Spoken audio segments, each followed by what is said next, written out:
Bien-aimés, je vous salue au nom du Seigneur Jésus-Christ. Nous allons prendre notre instant de parole du dimanche soir. Alors, comme tous les dimanches, j'aimerais nous entretenir sur la parole de Dieu. Je reste convaincu d'une chose. Si un chrétien s'expose suffisamment à la parole de Dieu, il a plus de chances de réussir dans sa vie. Amen. Je répète ceci. Je reste convaincu d'une chose. Si un homme, beaucoup plus un chrétien né de nouveau, s'expose régulièrement à la parole de Dieu, il aura plus de chances de réussir. Comment je le sais et pourquoi je le dis? Josué 1, verset 8. Que ce livre de la loi ne s'éloigne point de ta bouche. Médite-le jour et nuit, afin d'agir fidèlement selon tout ce qui est écrit. Car c'est alors que tu auras du succès dans tes entreprises, c'est alors que tu réussiras. Ouais? Donc, dans ce verset, Dieu établit, établit ou pose clairement le fondement de la réussite.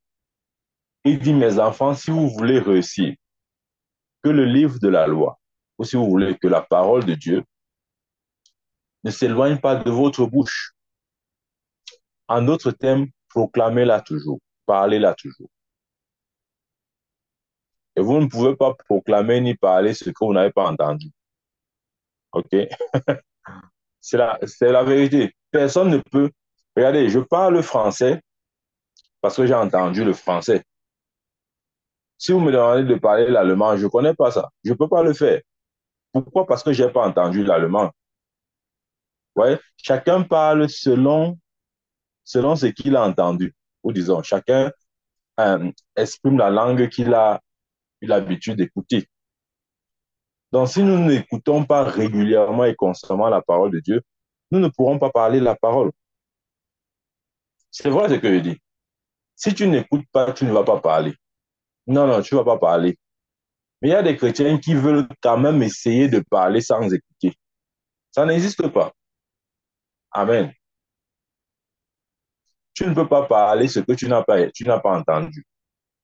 Voilà pourquoi j'ai dit, je reste convaincu que si un chrétien écoute régulièrement, constamment,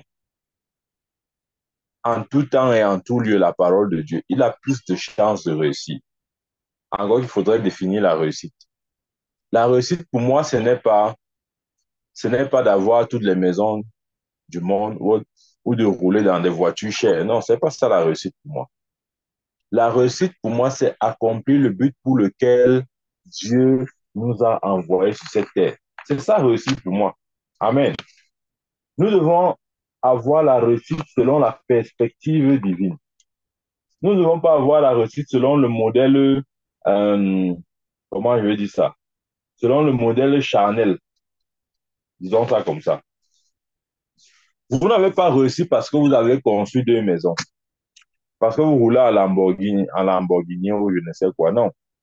Vous avez réussi parce que vous avez accompli pleinement le but et la mission de votre vie sur terre. Paul pouvait dire, j'ai combattu le bon combat, j'ai gardé la foi, j'ai achevé la course. Désormais, la couronne de vie m'est réservée. Si vous lisez la vie de Paul, il n'avait pas les comptes bancaires. Si vous lisez la vie de Paul, il n'avait pas construit des maisons. Si vous lisez la vie de Paul, il ne roulait pas à Lamborghini. Mais il a dit qu'il a combattu le bon combat, il a gardé la foi, il a achevé la course. Désormais, la couronne de vie lui est réservée. Ouais, il faut bien comprendre et redéfinir encore la question de réussite. La réussite, pour moi, et selon Dieu, c'est accomplir le but de sa vie. Si vous n'accomplissez pas le but de votre vie, je m'en fous de nombre de la somme d'argent que vous pouvez avoir dans votre compte bancaire. Ça ne vous donnera pas la couronne de vie. Quelles que soient les maisons que vous avez construites, vous n'aurez pas la couronne de vie pour cela. Amen. Vous voyez, il y a des questions. Pour moi, il y a trois questions importantes dans la vie. Quoi, comment et pourquoi. Ce sont des questions qu'il faut répondre. Quoi, comment, pourquoi.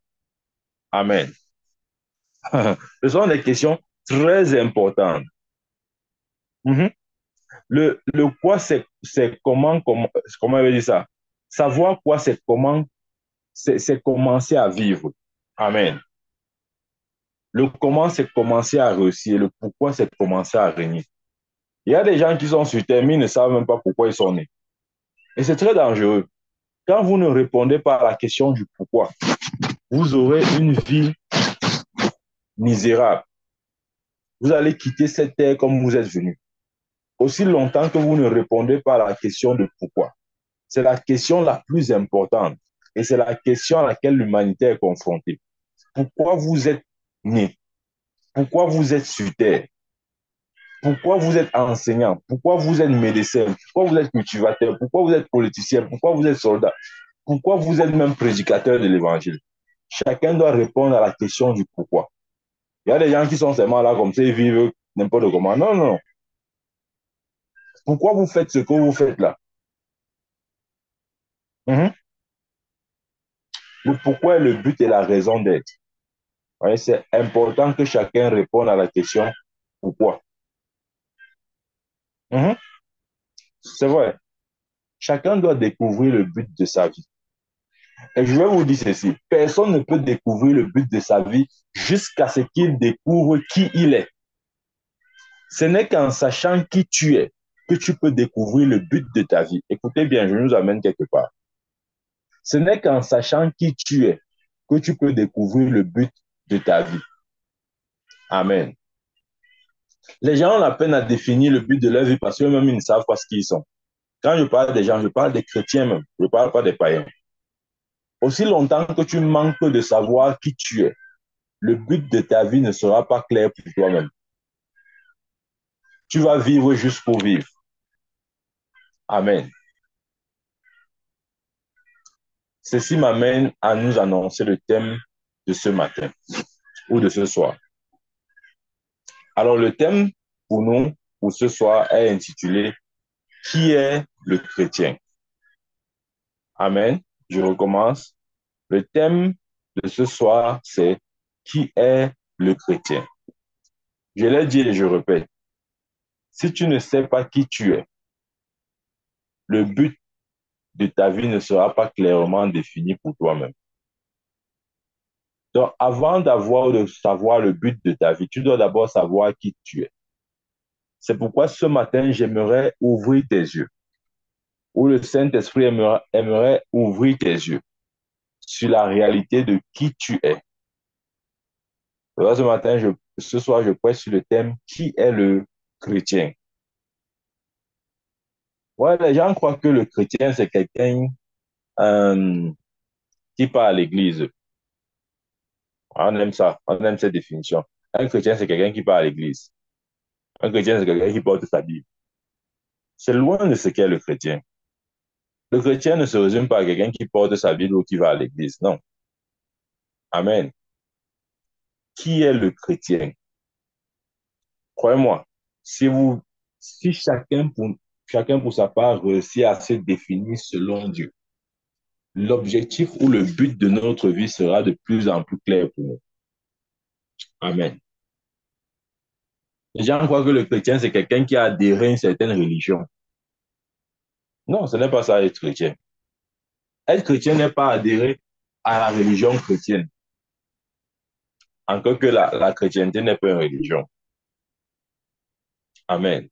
C'est donc quoi être chrétien? Ou c'est qui le chrétien? Je crois qu'une image plus ou moins complète de ce qu'est le chrétien a été donnée par l'apôtre Pierre. J'aime bien ça dans son épître, sa première lettre au chapitre 2, verset 9. Il donne une image, il donne une image qui se veut pour ma part assez complète. Et si nous nous asseyons et nous méditons dessus, nous aurons une vision un peu plus claire. Dans 1 Pierre 2, verset 9, il dit, vous êtes une race élue. Je crois qu'on peut même s'arrêter là. Si on médite juste sur race élue, on a déjà la réponse. OK? Vous êtes une race élue, et il ne s'arrête pas là, un sacerdoce royal, une nation sainte, un peuple acquis. C'est ça le chrétien. Le chrétien est une race élue. La Bible dit que Dieu est le créateur, oui. Il a créé euh, les êtres, ok? C'est vrai. Mais pour ce qui est de l'Église, Dieu dit que nous sommes une race élue. Ça veut dire que de toutes les créatures de Dieu qui existent, que Dieu a créées, dans le monde visible comme invisible, l'Église demeure aux yeux de Dieu la race élue, au-dessus de tout, même au-dessus des anges. Des fois, on ne réalise pas ça. On croit que les anges sont supérieurs à nous aux yeux de Dieu. C'est pas vrai. Il n'y a aucun ange qui a plus de valeur aux yeux de Dieu que vous. Je dis aucun. C'est vrai ce qu'il dit. Peut-être vous n'avez jamais réalisé ça. Il n'y a aucun ange qui a la même valeur, je veux dire quoi, qui est, que Dieu regarde de la même manière comme vous. Il n'y a aucun. Pour ça, la Bible dit que vous êtes une race élue. La Bible dit quoi? Que nous sommes assis avec Christ dans les lieux célestes. Vous avez déjà vu un verset qui dit que Jésus est assis avec un ange dans les lieux célestes. Non. Vous avez déjà lu un verset qui dit que les anges sont le corps de Christ. Non. Il n'y a aucun verset qui vous dira que les anges sont membres du corps de Christ. Non. Aucun ange ne fait partie du corps de Christ. Aucun. Il n'y a aucun ange qui peut se prétendre être membre du corps de Christ. Il n'existe pas. Ni Michael, ni Gabriel, ni Uriel, ni je ne sais quoi. Personne d'eux ne peut se prétendre être membre du corps de Christ. Mais l'Église est le corps de Christ. C'est pourquoi la Bible dit que vous êtes une race élue. Donc, parmi les créatures de Dieu, Dieu nous a, comment je vais dire ça? Regardez, j'aime bien ce que l'apôtre Jacques dit. Dans Jacques 1,18, il dit, il nous a engendrés selon sa volonté, par la parole de vérité, afin que nous soyons en quelque sorte les prémices de ces créatures. Ouais? Les prémices de ces créatures. Les chrétiens sont les prémices de ces créatures. Ça veut dire la top classe. Nous appartenons à la top classe. Amen. Nous ne sommes pas euh, les restes, non. Le chrétien n'est pas le reste de ce que Dieu a pu créer, non. Le chrétien appartient à la top classe. Amen. Ça veut dire que devant Dieu, il voit d'abord l'Église avant quiconque. C'est d'abord l'Église, parce que l'Église est le corps de Christ. Amen. Nous sommes membres du corps de Christ. Je l'ai dit, aucun ange n'est membre du corps de Christ. C'est ça que l'apôtre Jacques dit ici. Il nous a engendrés selon sa volonté, par la parole de vérité, afin que nous soyons en quelque sorte les prémices de ces créatures. Écoutez-moi, la Bible nous fait clairement savoir que dans Genèse, Dieu a créé l'homme, Adam. OK? Lorsque nous disons ça, nous avons l'impression que Adam était la créature parfaite de Dieu.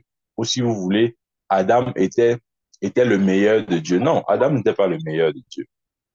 Dieu avait réservé l'Église parce que Dieu avait vu que Adam devait chuter. Dieu avait vu la chute d'Adam.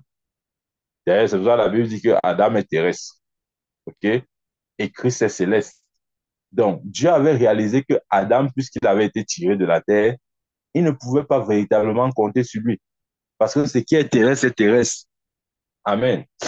Donc, lorsque Dieu créait Adam, il avait gardé, il avait caché en quelque sorte l'Église. C'est-à-dire qu'il avait, si vous voulez, il avait mis l'Église comme son joker. Il avait mis l'Église de côté. Il avait d'abord envoyé Adam parce qu'il savait que Adam ne pouvait pas représenter pleinement et totalement sa personne. Et quand Adam est parti sur terre, est venu sur terre, nous savons tous, il a échoué. Quand Adam a échoué, ça n'a pas surpris le Seigneur. Dieu Tout-Puissant savait ça. La Bible dit que Christ a été immolé avant la fondation du monde. Maintenant, quand Adam a échoué, Dieu a dit, OK, c'est bon. Maintenant, je vais dérouler le plan, mon plan parfait. Et le plan parfait de Dieu, c'est quoi? C'est d'envoyer les prémices de ses créatures, c'est-à-dire l'Église ou le chrétien. Amen. Pourquoi Pierre, lorsqu'il parle de nous ici, il dit que nous sommes une race élue. Il continue en disant, nous sommes un sacerdoce royal. Vous voyez, dans l'Ancien Testament, le sacerdoce, c'était quelque chose d'assez important. Parce que n'officiait pas qui voulait. C'était une élection. Et selon la constitution et la façon à laquelle Dieu avait organisé le peuple d'Israël, si tu n'étais pas de la descendance des Lévites, tu ne pouvais pas officier. Donc, c'était une élection qui se faisait même de par la naissance. Vous voyez? Mais Dieu dit ici que nous avons reçu un sacerdoce pas terrestre, mais céleste. Donc, Dieu a fait de nous une race élue parmi toutes les races. Quand je parle des races, c'est-à-dire les créatures que Dieu a créées, nous sommes cette race élue, c'est-à-dire cette race qui a le plus de valeur aux yeux de Dieu. Nous sommes une race élue. Un, deux, nous sommes un sacerdoce royal. Trois, nous sommes une nation sainte. Amen. Ouais, on aime seulement Dieu chrétien qui sont pécheurs. Nous sommes une nation sainte, c'est ce que la Bible dit. Nous ne sommes pas seulement une nation sainte, nous sommes un peuple acquis. Un Corinthien dit que Christ nous a acquis au prix de son sang. Nous sommes un peuple acquis. Acquis parce que Dieu a payé le prix pour nous avoir. Et le prix pour nous avoir était le sang de Christ. Amen. Il nous a acquis pour lui. C'est ce que nous sommes. Nous ne sommes pas tout ce que nous croyons souvent ou ce que on a tendance à nous dire. Nous ne sommes pas ces petits pauvres pécheurs. Non, c'est pas vrai. C'est pas ce que la Bible nous enseigne. Vous avez dit que si tu ne connais pas qui tu es, le but de ta vie ne sera jamais atteint. Peut-être tu m'écoutes, tu crois que le but de ta vie, c'est voyager. Le but de ta vie, c'est te marier, c'est avoir les enfants. Ça, ce n'est pas le but de la vie d'un homme. Non. Si on définit ça, si on définit le but de la vie par ces choses, ça veut dire qu'un comme l'apôtre Paul n'a pas atteint le but de sa vie. Pourtant, il avait atteint. Il a dit, j'ai combattu le bon combat, j'ai gardé la foi, j'ai achevé la course, désormais la couronne de vie m'est réservée. Et si vous lisez la vie de l'apôtre Paul, il n'était pas marié, il n'avait pas d'enfant, il n'avait pas de maison, il n'avait pas de voiture, il n'avait probablement pas de compte bancaire. Mais à la fin de sa vie, il a dit, j'ai combattu le bon combat, j'ai achevé ma course, j'ai gardé la foi, désormais la couronne de vie m'est réservée. Non pas seulement à moi, mais à tous ceux qui aiment la venue du Seigneur. Donc, il faut redéfinir le succès. Je crois que nous, chrétiens, on a d'abord ce problème-là. On se dit que non, on a réussi quand on a la maison. On a réussi quand on a un bon travail. On a réussi quand on est marié. On a réussi quand on a les enfants. Ces choses sont bien, ça participe et ça égaye notre vie. Mais ce ne sont pas les critères sur lesquels Dieu s'appuie pour déterminer notre succès. Je suis désolé, c'est pas ça.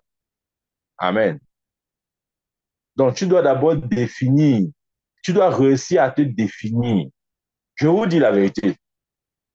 Si tu manques de te définir, tu ne vas jamais atteindre le but de ta vie. À jamais. Et tu vas finir dans les frustrations. Beaucoup de chrétiens sont frustrés. Mais quand vous les voyez, ils ont le travail. Beaucoup de chrétiens sont frustrés. Mais quand vous les voyez, ils sont mariés. Beaucoup de chrétiens sont frustrés. Mais quand vous les voyez, ils ont l'apparence d'être heureux, alors qu'ils ne sont pas heureux. Je prie au nom de Jésus que cela ne soit pas ton cas. Il a dit, vous êtes une race élue, un sacerdoce royal, une nation sainte, un peuple acquis.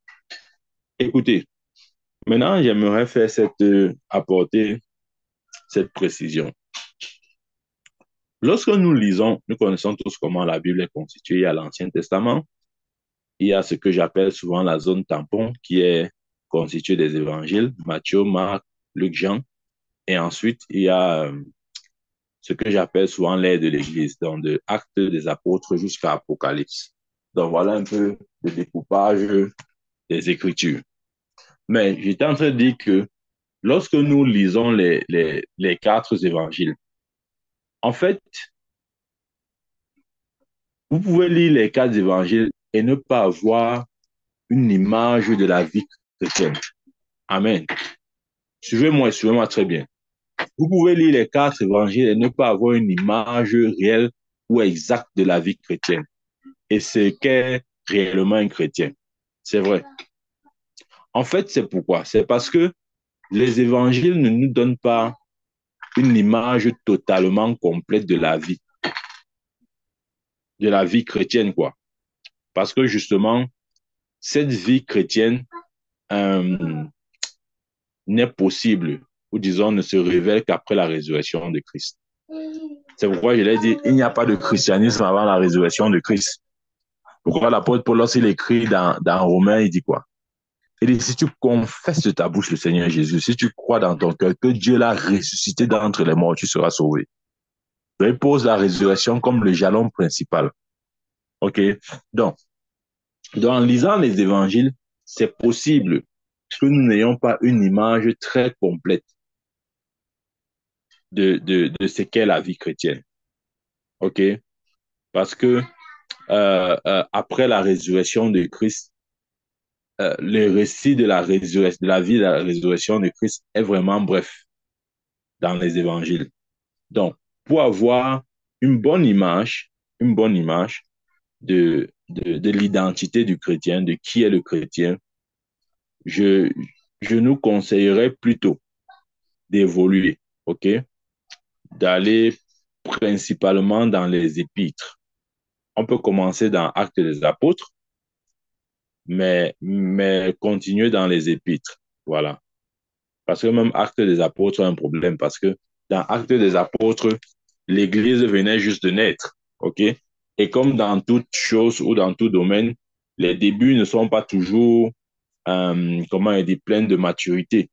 Donc l'Église, même dans Actes des Apôtres, au début, je précise bien, au début de Actes des Apôtres, l'Église n'était pas mature, parce que l'Église n'avait pas encore mûri dans la connaissance de la parole de Dieu. Ça, c'est vrai. Comment je sais? Par exemple, lorsque l'apôtre Pierre est entré chez Corneille pour prêcher l'évangile et que Corneille et sa maison ont reçu le Saint-Esprit, ils ont été baptisés du Saint-Esprit. Quand Pierre allait dire aux autres apôtres ce qui s'est passé, les autres apôtres l'ont combattu. On voulait même excommunier Pierre. Que, mais Pierre, tu es fou, quoi. Tu es parti dans la maison des païens. Tu ne sais pas que nous, les juifs et les païens ne se mélangent pas, vous voyez? C'est-à-dire que même l'Église, dans Actes des Apôtres, était immature. Ils n'avaient pas compris que l'Évangile ne s'adressait pas qu'aux Juifs. Voilà pourquoi on a failli excommunier l'apôtre Pierre lorsqu'il allait raconter aux autres apôtres l'expérience qu'il a eue chez Corneille. Donc, c'est pour dire que même dans le livre des Actes des Apôtres, au début, jusqu'au chapitre 15 ou 16 au moins, l'Église n'était pas mature. Ouais. Là, il dit, il faut bien lire la Bible. Il faut bien lire la Bible. Voilà. Donc, pour avoir une image claire, parce que, en fait, ici, ce soir, je ne peux pas donner tous les éléments de ce qu'est le chrétien. J'aimerais juste donner des grandes pistes. Et maintenant, chacun peut aller explorer, faire ses propres recherches, développer ou augmenter sa connaissance, etc., etc. Ouais. Donc, si on veut avoir une image encore plus claire de qui est le chrétien, c'est mieux de progresser dans les épîtres. Les épîtres nous renseignent un peu plus clairement à ce sujet. Amen. Ouais. N'oublions pas ce qu'il vient de dire là, c'est très pertinent. Donc, c'est important donc pour nous de faire les choses de cette manière-là, d'aller dans les épîtres et de confronter ou disons, de nous exposer à la vérité de qui est le chrétien. Voilà pourquoi Jésus avait dit à ses disciples avant de s'en aller que le Saint-Esprit viendra, l'Esprit de vérité, et qu'il les montrera toutes choses, les conduira dans toute la vérité. Amen. Donc, le Nouveau Testament, de manière générale, nous renseigne ce qui est le chrétien, mais plus précisément les épîtres. Amen. Je nous encourage à lire beaucoup les épîtres. Amen. Parce que, comme j'ai dit, dans Actes des Apôtres, au début, l'Église n'était pas mature pour comprendre certaines choses. Amen. Ils venaient juste de commencer dans la foi. Ils ne savaient pas vraiment grand-chose au sujet de la vie chrétienne. Mais quand l'apôtre Paul vient, il essaye de poser les fondements. Il essaye de clarifier les choses, de dire les choses de manière plus claire et ça rend libre tout le monde, quoi. Il a dit, vous connaîtrez la vérité et la vérité vous affranchira. Amen. Donc, dans les livres des Actes des Apôtres, il venait juste de commencer dans la foi chrétienne. Il n'avait pas une très bonne vision de ce qu'est le christianisme, mais de toute façon, c'était quand même un bon point de départ. Ça, c'est clair. OK? Mais pour une perspicacité plus profonde de la nouvelle création, de qui nous sommes en Christ Jésus, ou de la création nouvelle, etc., il faut aller étudier les épîtres. Je précise encore, c'est important. Ouais, il y a des gens qui n'ont jamais lu les épîtres. Quand on dit même épître, ils ne savent même pas ce que ça veut dire. Épître veut dire que tu as dit que tu peux lire Romain comme ça, là. Tu lis Éphésiens, hein? Voilà. Tu lis Corinthiens, hein? Tu lis Galates. Voilà, c'est ça qu'on appelle les épîtres. OK? Parce que si nous prêtons attention, nous allons voir que lorsque l'apôtre Paul, par exemple, écrit à l'église romaine, dans son livre des Romains, il fait une exposition extraordinaire de la doctrine de Christ et de la foi en Jésus-Christ en tant que source de salut. Donc, si vous voulez une bonne image de la suprématie de Christ ou vous voulez comprendre la foi en Jésus-Christ, je vous conseille vivement d'étudier l'épître de Romains, par exemple. Vous voyez ce que je veux dire? Voilà. Maintenant, si vous étudiez, si vous voyez l'épître comment on dit, Éphésiens, OK? À l'église éphésienne. Lorsqu'il écrit à cette église dans Éphèse, Éphésiens nous donne une vision de notre position en Christ. Vous voyez ce que je veux dire? Donc, le chrétien veut savoir sa position en Christ. Sa position en Christ. Moi, je le conseillerais d'aller lire Éphésiens. Parce que c'est par exemple Éphésiens qui nous dit que nous sommes assis avec Christ dans les lieux célestes. C'est Éphésiens qui dit que nous avons été élevés. C'est Éphésiens qui dit que nous sommes élevés au-dessus de toute domination, autorité, prince, tout pouvoir, tout gouvernement qui se puisse nommer non seulement dans le siècle présent, mais dans le siècle à venir. Bref, Éphésiens nous donne une image de notre position en Christ Jésus. Donc, si quelqu'un veut savoir quelle est ma position, comment je dis, son rang, c'est-à-dire que oui, sa position en Christ Jésus. Moi, je veux lui dire d'aller étudier le livre d'Éphésiens. Amen. Ouais, je suis en train de donner les grandes pistes. Si vous voulez connaître quelle est votre position en tant que chrétien, allez lire Éphésiens. Ouais, les chrétiens n'aiment pas ça. Quand on dit d'aller lire, devient, c'est-à-dire le palu les attrape. Allez étudier Éphésiens. OK? Si vous voulez, par exemple, connaître la doctrine de Christ, de la foi chrétienne, allez lire Romains. Oui, chacun va travailler pour son salut. Hein. Il avait dit travailler à votre salut. Tu dois travailler à ton salut. On ne crois pas que le prophète va tout faire. Je te donne les grandes pistes. Amen. Donc, c'est important. Qui est le chrétien? Les épîtres nous renseignent. OK? C'est important. Éphésiens nous permet de grandir dans la connaissance spirituelle de Dieu, des réalités du royaume. C'est Éphésiens, par exemple, qui nous donne une image qui peint, ok, il donne notre position, comme j'ai dit, c'est Éphésiens qui nous montre que nous sommes plus ou moins exposés dans un conflit avec la puissance des ténèbres et qui nous montre aussi notre victoire, ok, à lui qui peut faire au-delà de tout ce que nous imaginons et pensons selon la puissance qui agit en nous, dans Éphésiens 3, verset 20, 21, etc. Ouais. Donc, Éphésiens nous montre notre position et aussi le pouvoir que nous avons. Donc, si tu veux savoir qui tu es, tu ne peux pas ne pas étudier le livre d'Éphésiens. Ça ne veut rien dire. Ouais, un chrétien ne peut pas réellement se découvrir s'il n'étudie pas Éphésiens. Il faut aller lire, il faut aller lire. Amen. Tu ne dois pas seulement lire dans la version 8 secondes. Va lire dans toutes les versions possibles. Aujourd'hui, il y a tellement de versions. OK? Lis dans toutes les versions de Bible que tu trouveras. Ça va améliorer ou ajuster ta compréhension. Amen. C'est important. Et lorsque nous voyons, par exemple, Pierre, OK? Pierre nous donne encore une très bonne image de qui est le chrétien. Nous nous souvenons de sa deuxième épître de sa première épître au chapitre du quatrième verset, le quatrième verset de de sa deuxième épître, chapitre un, où il a dit là-bas, lesquels vous nous assurent de sa part les plus grandes et les plus précieuses promesses afin que par elles, vous deveniez participants de la nature divine. Amen. Ça, c'est une très bonne description que Pierre nous donne là. Il dit, nous sommes participants, ou si vous voulez, nous sommes bénéficiaires de la nature divine de Dieu, ou encore nous sommes les associés du genre divin. Ça veut dire que nous portons et nous transportons la vie de Dieu. Ça, c'est la réalité du chrétien là-bas. Amen. C'est la réalité du chrétien. Nous sommes participants de la nature divine. Vous voyez? Pierre ici nous donne une très bonne image. Qui est le chrétien? Celui qui est participant de la nature divine. Ça veut dire quoi? Ça veut dire que nous avons désormais la nature de Dieu. Quelle est cette nature? C'est la nature de justice. Il a dit dans 2 Corinthiens, lui qui n'a point commis de péché, il a fait devenir péché afin que nous soyons en lui justice de Dieu. Amen. Nous sommes participants de la nature divine. La justice, c'est la nature de Dieu, alors que le péché, c'est la nature du diable. Donc, Jésus a pris la nature du diable à la croix pour que nous ayons sa nature. C'est un principe de substitution. Amen.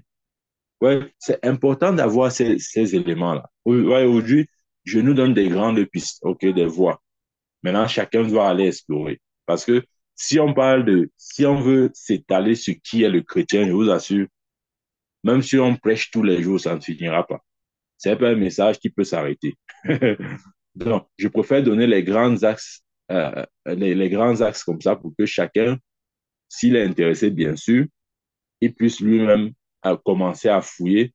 Et je suis sûr que l'Esprit de Dieu nous révélera beaucoup plus encore. Amen. Ouais. Il y a, par exemple, les paroles prophétiques sur le règne millénaire de Christ. Tout ce que le Seigneur a promis aux Juifs dans le règne millénaire, c'est ce qu'il a donné à l'Église aujourd'hui. C'est vrai. La domination, par exemple. Nous dominons, nous régnons ici. Il dit quoi? Ceux qui ont reçu l'abondance, la grâce et le don de justice régneront par Jésus-Christ ici-bas.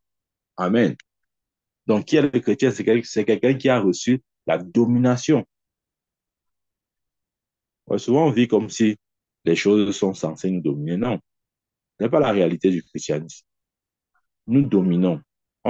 Les choses ne nous dominent, les choses ne essayent pas comment je dis, les choses ne sont pas censées nous dominer. Nous sommes censés dominer. Amen. Parce que tout ce qui est né de Dieu triomphe du monde. Parce que nous sommes nés de Dieu, nous triomphons. Amen. Qui est le chrétien? C'est celui qui triomphe sous toutes circonstances. Gloire soit rendue à Dieu qui nous fait toujours triompher en Christ Jésus. Nous savons du reste que toute chose concourt bien de ceux qui aiment Dieu, qui sont appelés selon son dessein. Donc, il n'y a pas de situation désavantageuse. Regardez, ça dépend de comment est-ce que vous voyez la chose. Même ce que nous appelons généralement euh, inconvénient ou bien situation insatisfaisante et toutes ces choses-là. Ça dépend du point de vue ou de l'angle sur lequel nous percevons la chose. Non, il n'y a pas de situation désespérée pour un enfant de Dieu. Je ne crois pas à ce message-là. Parce que Dieu est le Dieu qui change les temps et les circonstances. Demandez à Joseph, il va vous dire. Ses frères croyaient pouvoir finir avec lui en le vendant en Égypte. Mais ils ne savaient pas qu'il le poussait dans sa destinée. Quand tu es né de Dieu, il n'y a aucune situation désavantageuse pour toi. Même quand un collègue essaiera de tout faire peut-être pour te noircir devant la hiérarchie ou même pour, pour, pour provoquer un licenciement, que le licenciement ait lieu ou pas. C'est pas une situation désavantageuse. Non. Des fois, même Dieu est en train de te faire, de vouloir même que tu quittes l'entreprise là. Et toi, tu es là, tu veux seulement mourir là-bas. On dit quitte, tu ne quittes pas. Parce que tu crois que tu peux pas avoir mieux. Non. Des fois, Dieu utilise même ces gens-là. Regardez, la Bible dit que si Satan ou si les ennemis de Christ, oui, si Satan savait qu'en crucifiant Jésus, il devait accomplir le plan de Dieu, il n'allait pas le faire. Ouais, Satan croyait que, ah, enfin, j'ai fini avec ce Jésus. Je vais le crucifier et ça sera terminé pour lui. Non, c'était ça le plan de Dieu, justement. Écoutez, nos ennemis travaillent pour nous. Ah oui, nos ennemis travaillent pour nous. Dieu a établi les choses de cette manière. Quand tu vois les choses de cette façon, tu n'auras plus un problème avec quelconque ennemi. Et de quoi? Il oint ma tête, il dresse devant moi une table en face de mes adversaires, il oint ma tête et ma coupe déborde. Donc, quand ton adversaire est là, Dieu, ce qu'il fait, c'est quoi? C'est qu'il dresse une table. Dresser une table, ça veut dire quoi? Ça veut dire qu'il crée une plateforme. OK? Dieu organise, il orchestre lui-même. Il va créer une plateforme. Il va créer une situation. Maintenant, l'ennemi va croire que cette situation a son avantage, alors que c'est à ton avantage. Pourquoi? Parce que pendant qu'il crée la situation, il te oint d'huile. C'est-à-dire, il te rend capable, il t'établit vainqueur. Et l'ennemi vient dans un combat où il a déjà perdu. Je vais vous donner un exemple, ce qu'il dit. Quand Dieu voulait pousser Joseph dans sa destinée, il a créé une table. C'est-à-dire, il a créé les circonstances. Et ces circonstances-là, c'était quoi? Il a permis que ses frères biologiques le vendent en esclavage. Amen. Il croyait que c'était terminé. Non, ce n'était pas terminé. Parce qu'il y avait l'huile sur la tête de Joseph. Quand il est arrivé en Égypte, lisez votre Bible. La Bible dit que Dieu a même fait prospérer Joseph en prison. Moi, je me suis toujours posé la question qu'il faisait même quelle activité en prison pour que Dieu le fasse prospérer même en prison. Quand lui, il est sur ta tête, même si on te met en prison, tu vas prospérer. Amen. Je vous dis la vérité. Ne restons pas là avec l'image de les situations sont comment dire, les situations ne courent pas à mon avantage. Non, non, non. C'est une impression.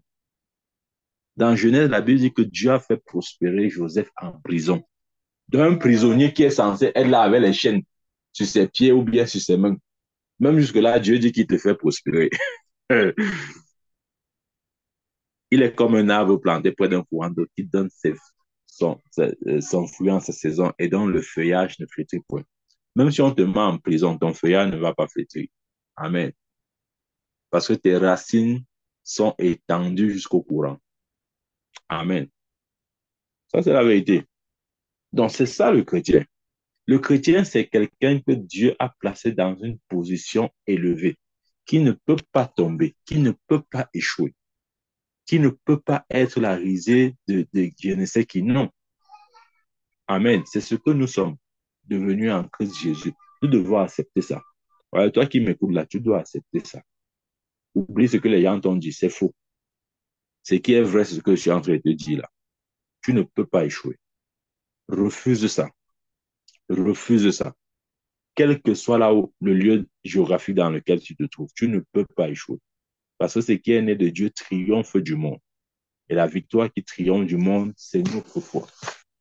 Nous devons comprendre et réaliser ce que Christ a fait de nous. Nous sommes une race élue. Nous sommes un sacerdoce royal.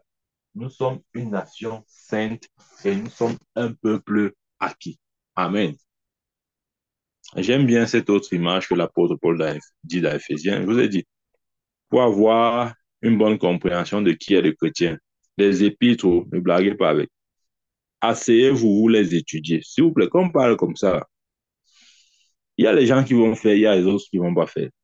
J'ai dit et je répète, si tu manques de te définir, tu n'atteindras jamais le but de Dieu pour ta vie. Le pourquoi ne va jamais être répondu clairement dans ta vie.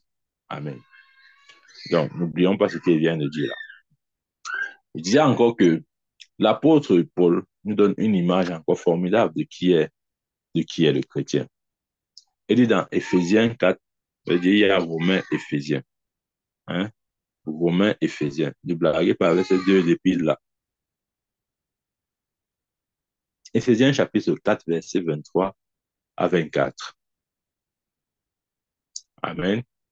C'est l'apôtre Paul qui parle. Il dit, à être renouvelé dans l'esprit de votre intelligence et à revêtir l'homme nouveau créé selon Dieu dans une justice et une sainteté que produit la vérité.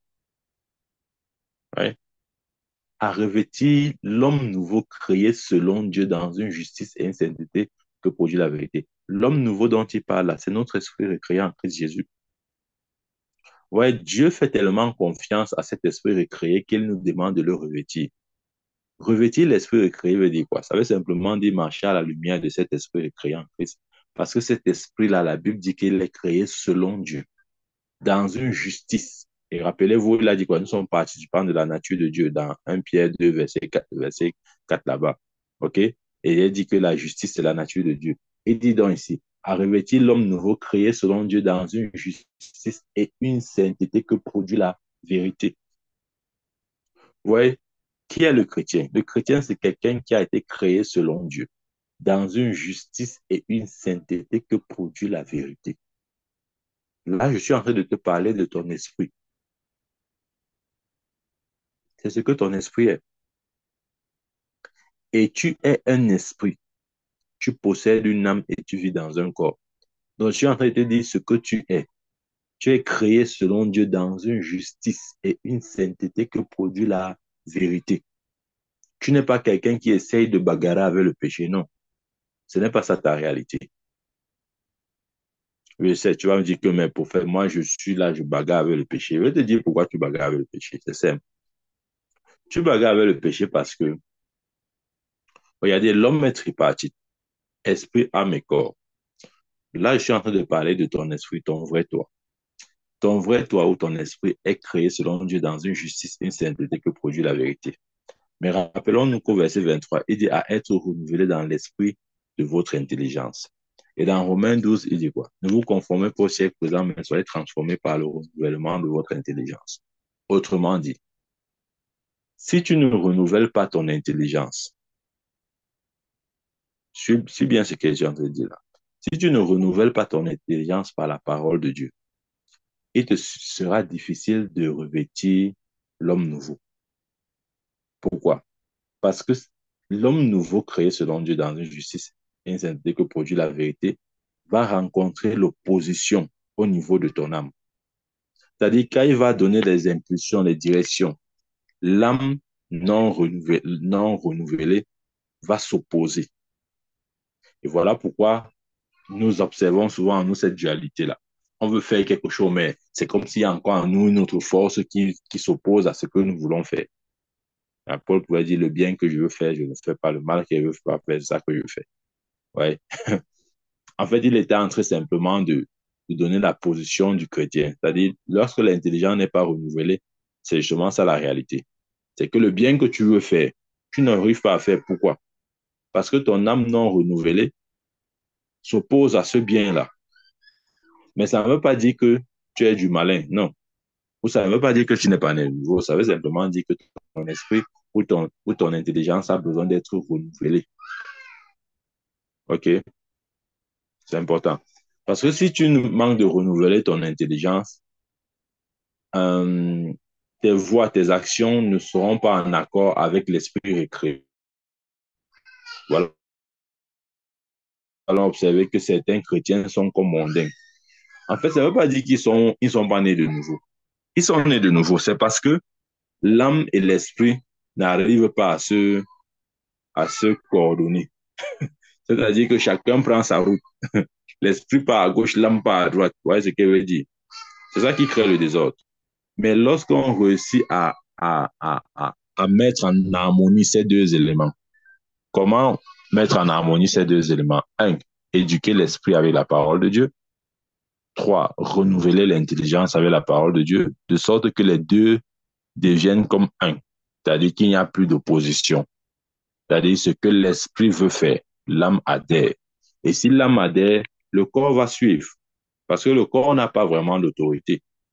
Le corps obéit juste aux instructions qu'on lui donne. Ouais, voilà.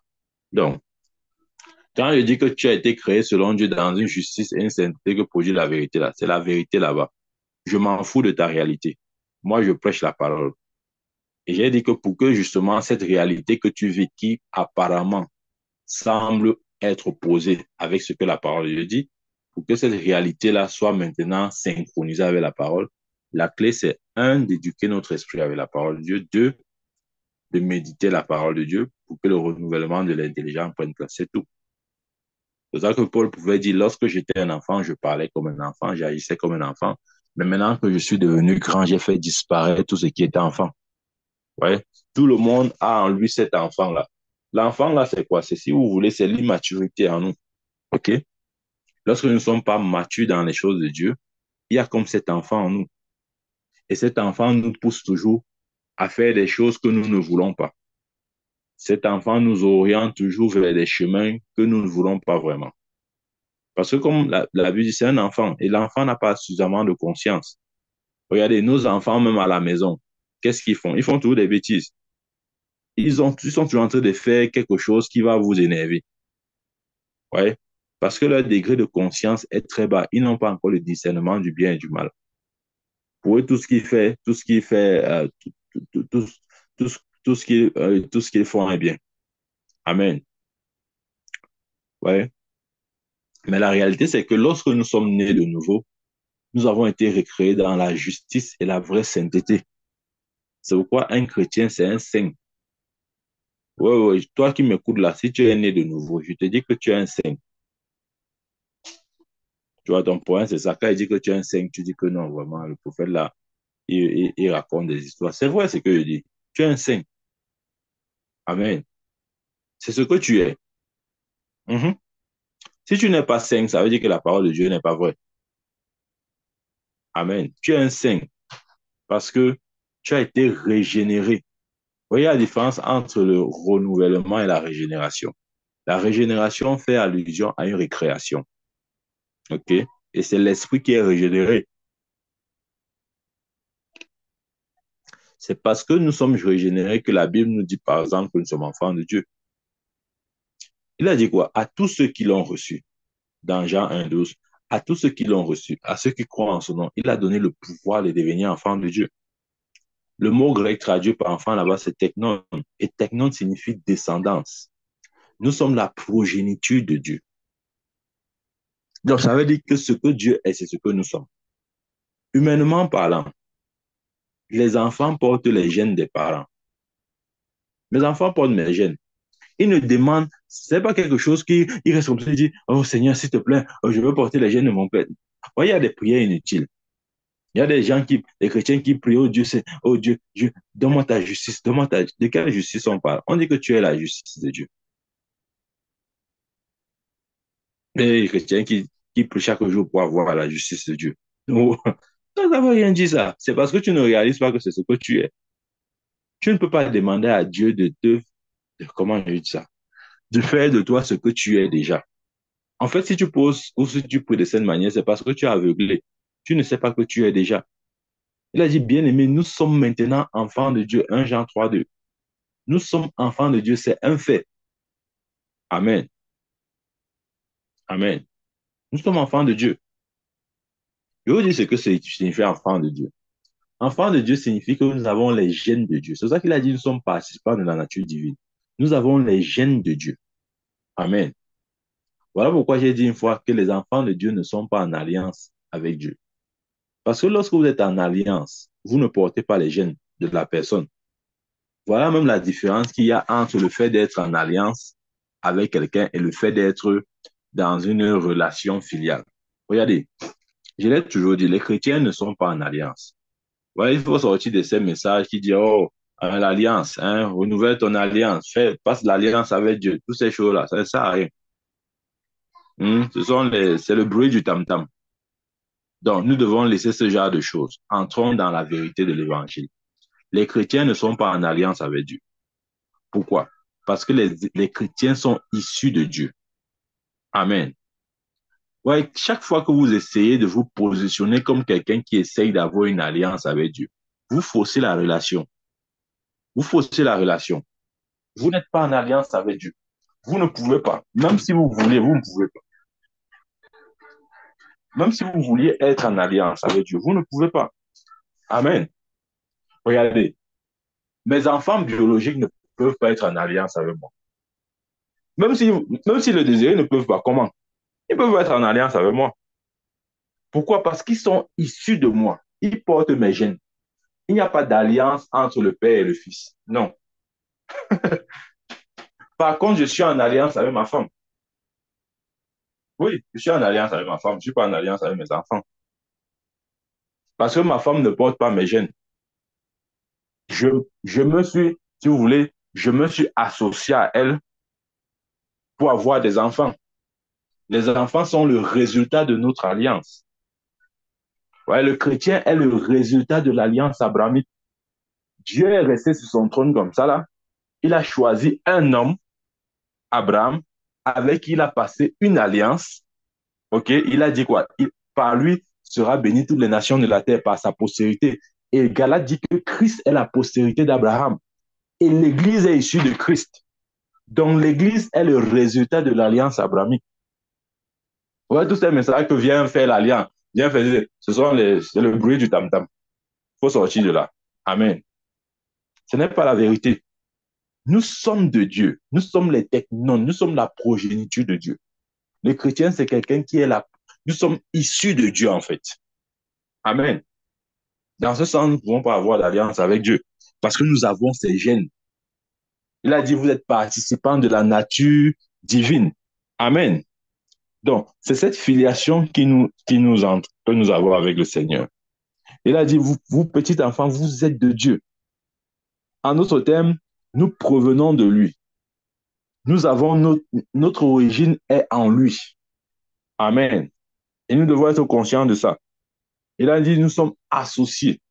Il a dit, vous êtes quoi? Participants de la nature divine. Ça veut dire que nous sommes des associés du genre divin. Voilà. C'est ça le chrétien. Hein. Ne croyez pas que le chrétien, c'est autre chose que ça. Non, non, non. Nous devons avoir cette image. Nous devons avoir cette image.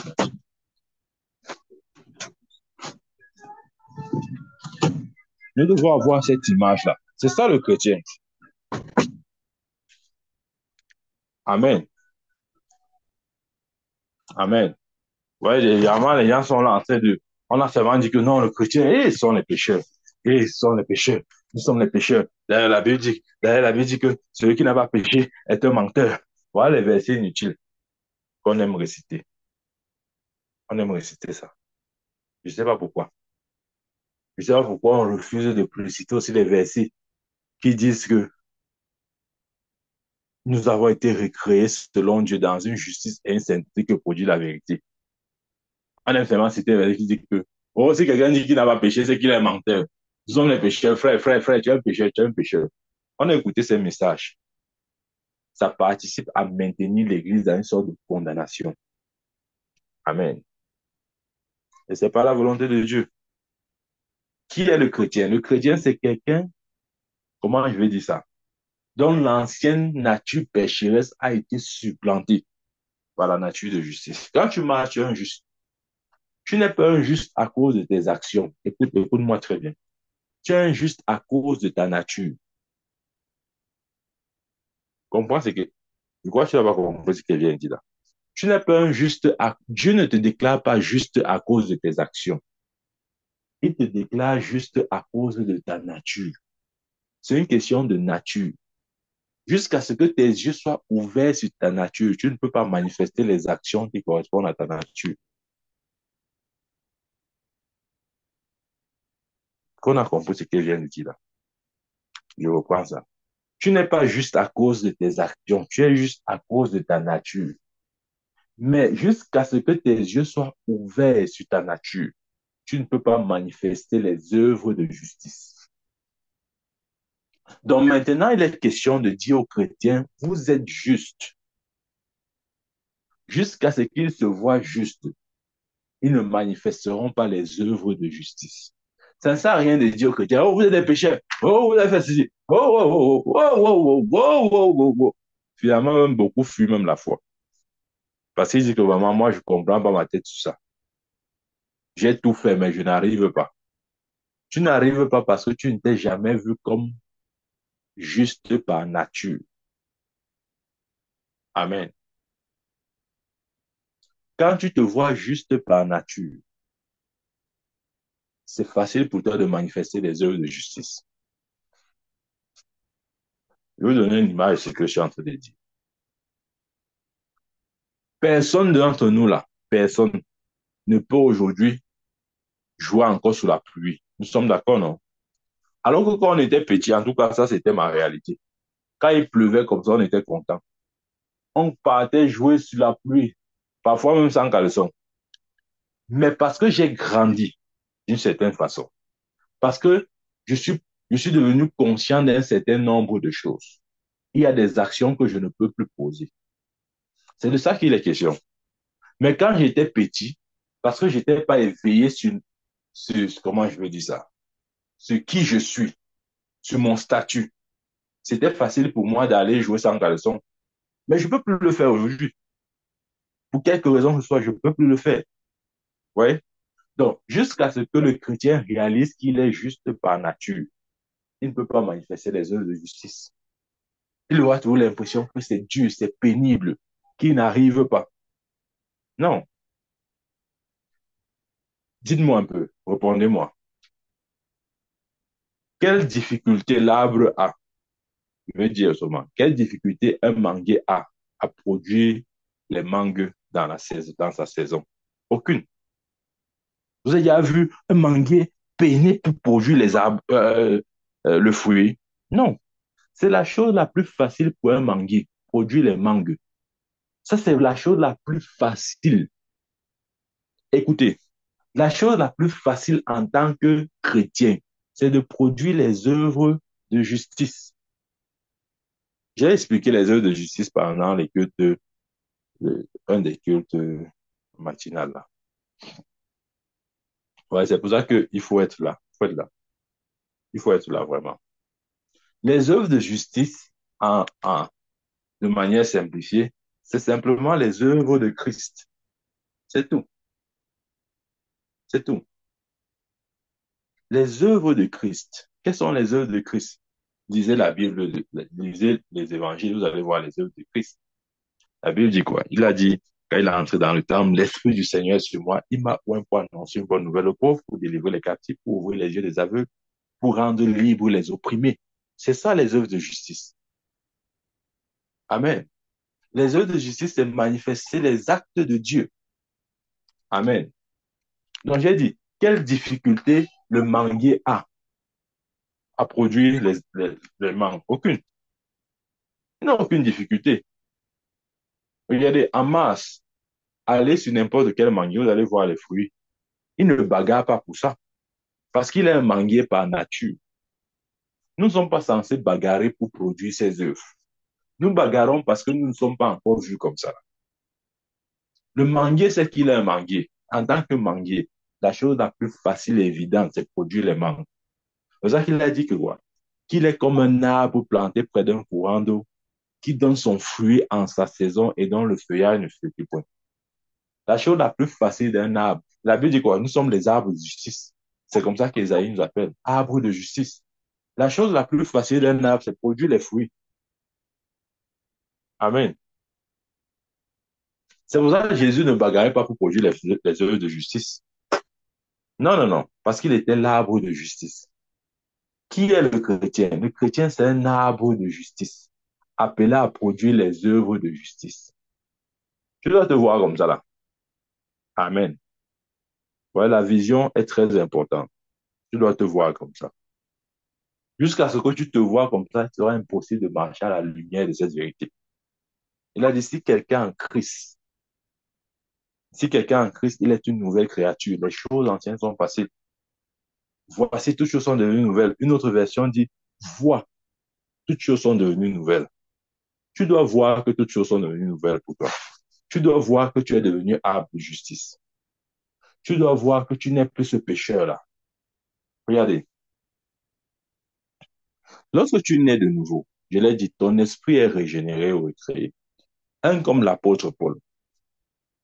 Nous savons bien qu'avant de rencontrer le Seigneur, ses voies n'étaient pas pieuses. Il a commandité le meurtre d'Étienne, l'a mis beaucoup en prison, il a fait tuer d'autres chrétiens, etc. Mais sur le chemin de Damas, après avoir rencontré le Seigneur, ce meurtrier-là est devenu apôtre. Donc, si tu veux juger, tu voulais le juger par rapport à son passé, mais tu fais fausse route parce que ce n'est pas la même personne. Celui qui a tué Étienne n'est pas celui qui nous présente les, les, les épîtres ici, dans la Bible. Non, c'est pas la même personne. C'est une personne, ce n'est pas une version améliorée, non. C'est une version recréée. Dieu ne nous a pas améliorés. Il nous recrée à la nouvelle naissance. Donc, il a dit si quelqu'un en Christ, il est une nouvelle créature. Il n'a pas dit si quelqu'un en Christ, il est une personne améliorée. Non, nous ne sommes pas améliorés. Nous sommes recréés. Amen. Nous sommes recréés. Recréer signifie que notre ancienne nature pécheresse a été supplantée. Le péché n'est plus en nous. Le péché n'est plus en nous. Amen. Pourquoi? Parce qu'il nous a purifiés. Dans Jean 15, verset 5, verset 3. Vous êtes purs à cause de la parole que je vous ai adressée. Et il nous a sanctifiés. Et il nous a justifiés. C'est ça le chrétien. Le chrétien, c'est quelqu'un qui a été purifié. Le chrétien, c'est quelqu'un qui a été sanctifié. Le chrétien, c'est quelqu'un qui a été justifié. Vous voyez? On doit voir ces images-là. Ça nous aidera à une bonne compréhension de qui nous sommes. Encore, je l'ai dit, avant de finir, je répète cette phrase.